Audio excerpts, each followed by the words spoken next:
He didn't know it yet, but this was the night everything would change. South Africa, 1893. A young Indian lawyer, Mohandas Gandhi, is forced out of a first-class train carriage. He hits the ground, hard, dust, gravel, cold air cutting into his lungs. The train disappears into the night, leaving him alone on a silent platform.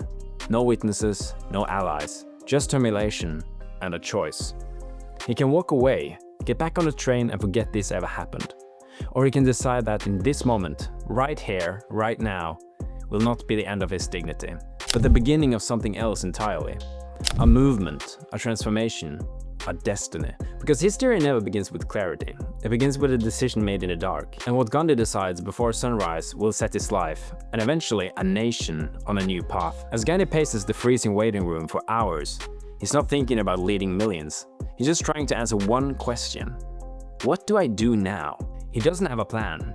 He doesn't have certainty. He only has a feeling that doing nothing is no longer an option. When the sunlight finally arises, he makes his choice. He will stay. He will resist. He will confront injustice instead of escaping it. This one decision becomes the spark because he committed to it completely. The trap of indecision, speaking to you. Now, what do you think? You might not be getting thrown off a train tonight, but you do face moments like this. In fact, maybe you're in one right now. You're maybe an ambitious person, an entrepreneur, a creator, someone with big dreams, yet you feel stuck. In a second, I'll tell you how to break that feeling. The thing is, you're standing at a personal crossroads, paralyzed by indecision. Maybe it's whether to quit your stable job for your startup idea, whether to move to a new city, whether to finally launch that project you've been postponing. You keep waiting for the perfect plan, for the fear to subside, for clarity. You tell yourself, I'll decide once I'm sure.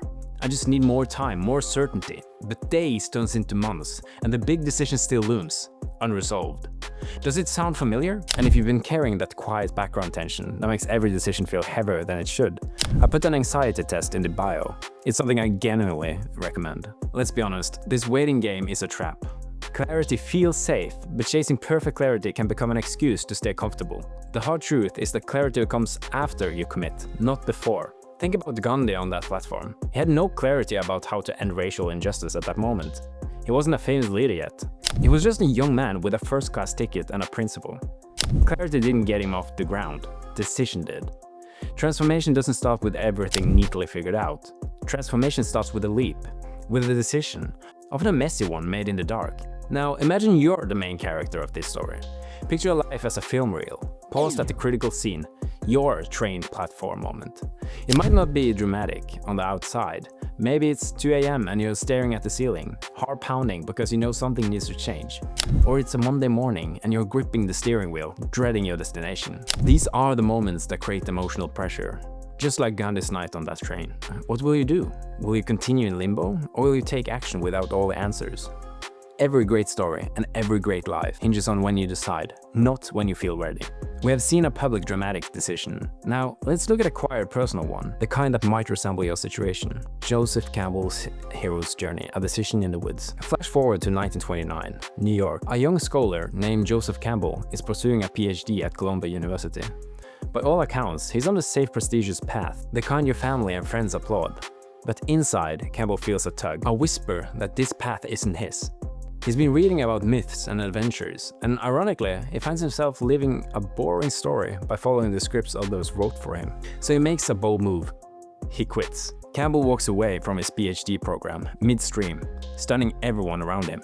Instead of continuing at Columbia, he rents a tiny shack in the woods of Woodstock, New York, and retreats there alone for 5 years. 5 years of reading, thinking, and charting his own course in life.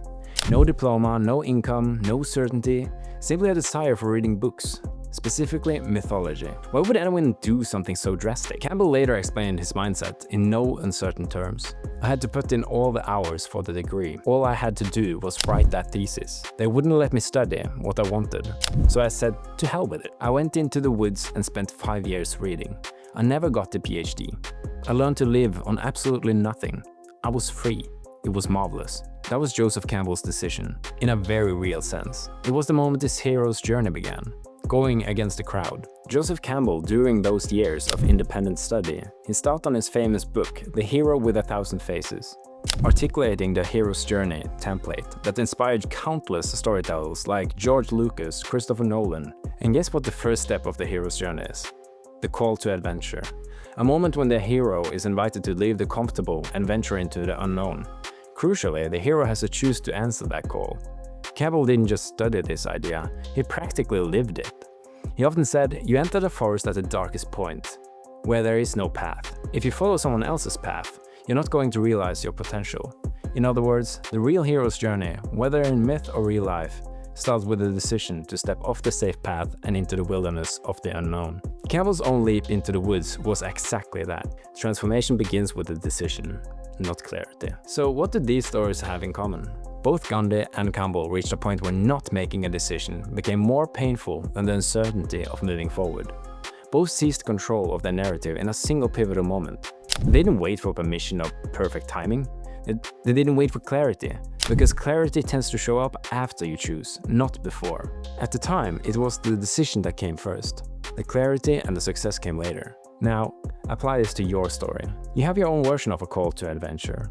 It might be a problem you feel compelled to solve, a passion project that won't leave you alone, or simply the ache of knowing your current path isn't true to who you really are. You might not have a racist conductor showing you off the train, while your challenges might be quieter. Fear of failure, fear of judgment, the weight of others' expectations. But they're your villains to face. And every day you delay the decision, those fears win a little. Life's pivotal moments demand courage above all. When Gandhi was thrown onto that platform, he took a decision based on the injustice. When Campbell sat alone in that cabin, he chose to not live based on others' expectations. What about you? Deep down, you likely know which path aligns with your values. Your so-called bliss, as Campbell called it. The right decision, morally or personally, is usually the one that scares you the most because it forces you to grow. Remember, the beginning of any transformation story shows the hero in their ordinary world. Uncertain and often afraid, the exciting part usually only kicks in when the hero commits to the adventure. If you want that exciting life, the challenges, the growth, the eventual triumph, you have to answer the call and walk through the door. No one can do it for you. And yes, it's going to feel uncomfortable. It's supposed to. That discomfort is the feeling of transformation happening. It's the adrenaline of stepping onto the abyss, not knowing where it's heading. What if I go for it will never resolve until you take that first step. If you keep waiting in your comfort zone, your story stalls out. Nothing changes. In life, that's when months or years slips by and you wonder, what have I been doing? Name your decision. So here we are. This is the part of the video where I turn it over to you, the protagonist of your own story. What is the decision you are avoiding right now? Take a second and name it. Actually say it out loud or write it down. Is it launching the business, ending a partnership, moving to a new market, changing your career, or hiring a team? Name the dragon you need to slay, because you can't conquer what you won't confront. Now, here's the challenge. After naming that decision, commit to making it. Not tomorrow, not someday. Now, today. The moment this video ends, your next task is to take a single action that moves you towards that decision. It could be as simple as sending an email, making a phone call, or scheduling the meeting. It could be announcing your decision to someone you trust, burning the ship so you can't turn back. Whatever it is, do it. The point is to go from indecision to decision, from inaction to action. No more overanalyzing, no more waiting for a sign. If you were waiting for a sign, by the way, consider this video as a sign. Remember Gandhi on that platform. He could have stepped back on a train and no one would blame him. But then his story would have ended there. Instead, he stepped forward and the rest is history. The world might not be watching yet, but your future self is.